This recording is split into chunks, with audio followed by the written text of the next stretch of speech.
All right, we are live here on the DGress podcast for the Charles Woodson, Michigan edition, episode number 2 here today on this January 21st. Oh man, it's Friday. Days are all getting messed up. It's definitely a windy one here out in Dickinson, North Dakota. Windy and cold, a little bit warmer, so compared to yesterday, it was only about 3 degrees here, but it's warming up. Looks like we're going to have some 40s for over the weekend, and good time to maybe stay indoors watching football like we got going on here. First game of the day on Saturday. Game's going to be at 2:30. Bengals-Titans. Tennessee is the 1 seed. They're favored right now at about 3.5 points, and it's a game. You're hearing a lot of hype about the Bengals. You know, they're the flashy, they're the hot new team. Joe Burrow's sexy. But I've always discovered that you don't always have to be sexy to win football games, especially in the playoffs. A lot of the times, the team that's the grittier, the physical, we're going to go in there, we're going to be more physical, beat you up. Those types of teams usually find ways to come out on top in the playoffs, and Tennessee might be the one looking to spoil the Cinderella of the Bengals this year, which is crazy to think considering all the injuries Tennessee has had. They trade for Julio Jones in the offseason, been out most of the year, hurt, and then Henry out as well, who still was on pace to win the MVP probably, or be definitely in the top contention for it, and then goes down, foot injury, and Nobody was really sure what to make of the Titans, but they just kept finding ways to win and win and win. And it sounds like both Henry and Julio should be back, so that's definitely going to come help them out. And Tennessee was still, which is crazy to think, they still ran the ball really well. Their rushing numbers were basically identical. Without Henry in, which is crazy to think, but that's just a testament to the coaching job Mike Vrabel has done, and he has done a good job of really bringing that team together and just keep playing. Doesn't really matter who's there. We're just going to do the best we can with the guys we got, and probably on his way to Coach of the Year, which is an incredible job done by Vrabel. And Tennessee, they like I said earlier, they don't do anything crazy. They're ranked 20th on offense, 12th on defense, and 22nd in special teams, but they just find ways to win, just ugly, run the ball, play action. You're going to see a lot of that now, especially with Henry back. That'll open it up more, and that's another big thing is, the rushing didn't fall off a lot, but Tannehill wasn't as good without Henry, but with him back, you expect him to be a little bit more effective, especially with Julio coming back and with A.J. Brown playing it well as well. I think that this game, as much as right away when this matchup came out, I thought, yes, definitely for sure, take the Bengals plus 3.5. But after kind of doing some research, digging deeper into it, I just think that at the end of the day, the Bengals D-line is still beat up. Something I think the Titans, they're going to game plan a little bit more better than the Raiders did. They're going to be putting in more of an emphasis on running the ball, being more physical. And with the their top D tackle down, and Trey Hendrickson, looks like he is going to play, but not sure how much and how effective he'll be. I expect that the Titans I think this game will be close, but the Bengals end up running out of their Cinderella magic, and the Titans move on, and they look to host the AFC Championship game for the first time, and I don't even know if they have before. I know the 1 year they did make it to the Super Bowl, they were 13-3, but lost twice to Jacksonville and one other time, so they had to they lost 3 games. They beat Jacksonville twice, and that was Jacksonville's only 2 losses. And so they had to go to Jacksonville to play in the AFC Championship, which they won and ended up losing in one of the better Super Bowls of my time. Which brings me up the next game of the day, the 49ers at the Packers. Game's at 6:15 Mountain Time. Packers are favored by 6. And this is a game that the Packers are getting healthy. They're going to be back with Bakhtiari's going to be back at the left tackle, Jair Alexander the corner, and then Zadarius Smith is all going to be back. They look like they're all on schedule to be playing. So that definitely should help them. Definitely help with the Packers. Help shore up that secondary. And this game, I think, is going to come down to which team is able to get touchdowns in the red zone.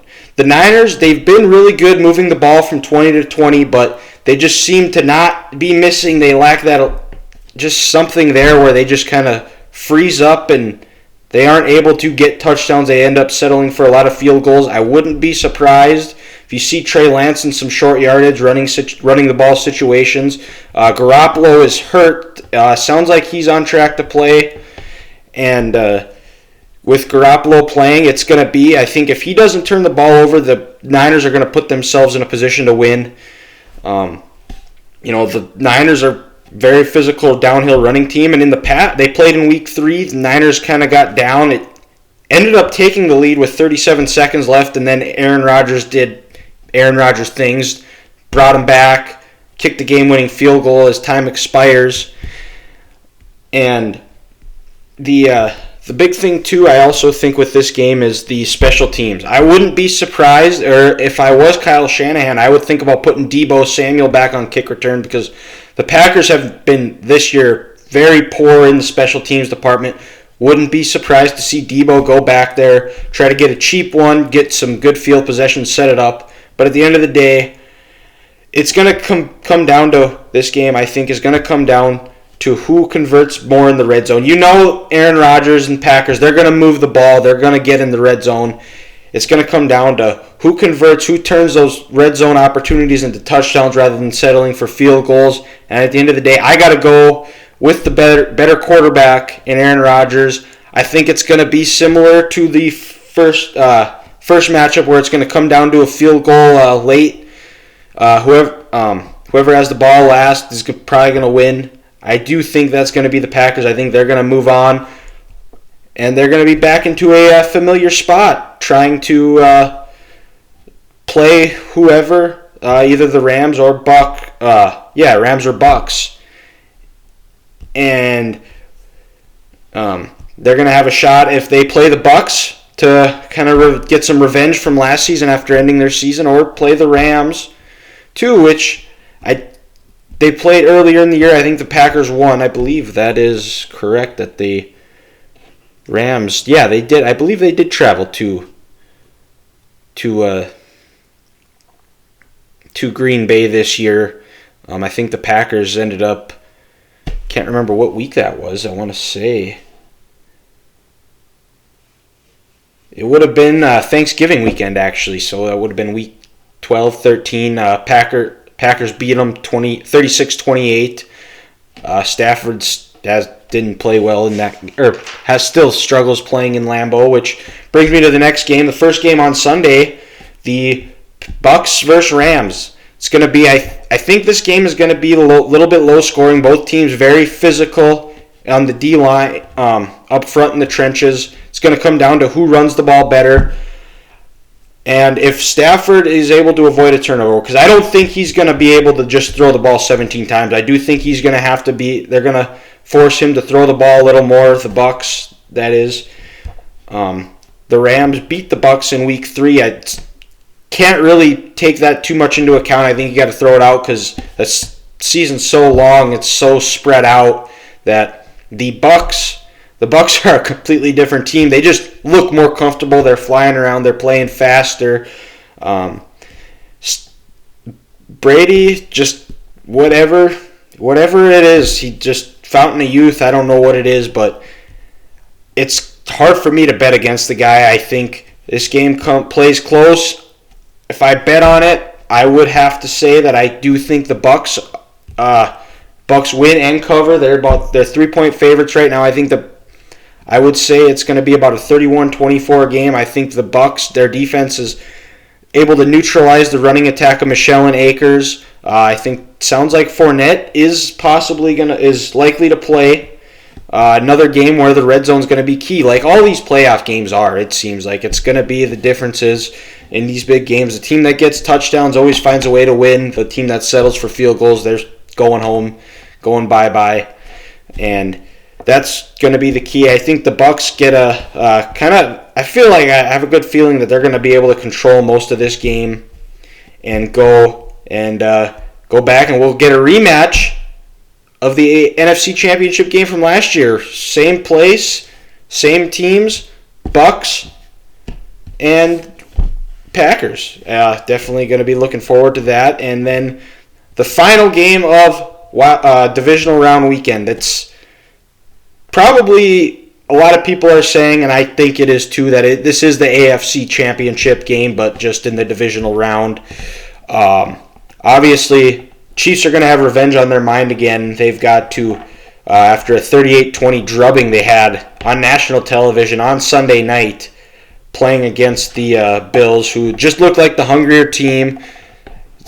And it was crazy to think, because I was looking back on the stats of that game, and the Chiefs actually controlled the ball more, and the difference was they just had turned the ball over too many times. Chris Jones was out. Their defense was definitely missing some guys. I think Frank Clark was dealing with something as well. They didn't have Melvin Ingram yet either. So they're all healthy. The defense is playing really well. They've been flying around. Hard to really judge against what happened last week against the Steelers. Their putrid offense, or whatever you want to call it. And another stat too with the Bills, they have revenge on their mind too, because as much as I think they enjoyed that game,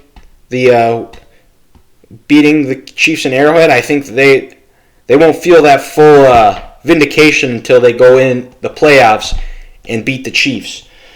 And the biggest thing with that worries me with the Bills is they've just been such an up and down, inconsistent team where they play really good one week and then they just fall off the next. It just doesn't make sense. 1 week they're beating the Chiefs, the next week they're losing to the Jags. So it always seems right after they play a good game, they just almost lay an egg. And last week, and another stat that I found too is that since 2000, teams that scored 45 points or more, like the Bills did in Wild Card Weekend, they are 0-5 in the divisional round. So fate, I guess you could say, is not really on the Bills' side, but that's why they play the game. It's going to be a fun game, but at the same time, KC, they're going to have to go on to get a much faster start. They can't turn the ball over. They can't just do the stupid mental errors that they've seemed to be prone to do, because against a really good Bills team, if they fall behind early, they're still going to try to probably struggle get back into the game, because the Bills, their offense is a lot more efficient. They're a lot more effective than what the Steelers were. So Chiefs definitely need to get off to a fast start. If they take care of business, I think the Chiefs are going to be more focused too coming into this game. They have revenge on their mind. They want to get back because they know what's at the end if they are able to advance. I think at the end of the day, as much as people are talking this game up, I just have this weird feeling that I think the Chiefs are going to win by 10 plus points. That's just and that's Chiefs are right now, they're favored -2 as of right now. Right away when they opened, it's 3.5. It looks like a lot of money's been moving in on the Bills. You can see it at some spots where it's a point and a half. Chiefs favored, and I'm going to say it. That's the lock of the week. Chiefs -2. Get it. Bet your mortgage on it if you can. Always want to gamble within your means, but I think that's the lock of the week for me. That's the one that I'm going to be hammering, and I think the Chiefs win by 10 points. So we're going to have Titans, and as the Chiefs go down to Nissan Stadium, try to avenge another team that beat them. I think to set up the AFC Championship, I think We got Chiefs, Titans, and then Bucks, Packers, rematch NFC Championship game. Those are my predictions. Bets, Chiefs -2, Titans -3.5. I just, if I had to bet, I don't know if I'm going to yet. I haven't decided on what my final ones are going to be. I might just do them all. It's playoffs, baby. You got to do it. Packers win, 49ers cover, and then Bucks win by 7. So I'm going to take Bucks -3. And that's all I have for today. We will come back Monday, recap the divisional round, and then come back another time, probably either looking like Thursday next week, of doing the AFC and NFC Championship game previews. So thank you again for listening. Like, subscribe, share with anybody. And that's all I got. You guys have a good weekend. Thanks for listening again to the DGress podcast, and we will talk to you next time.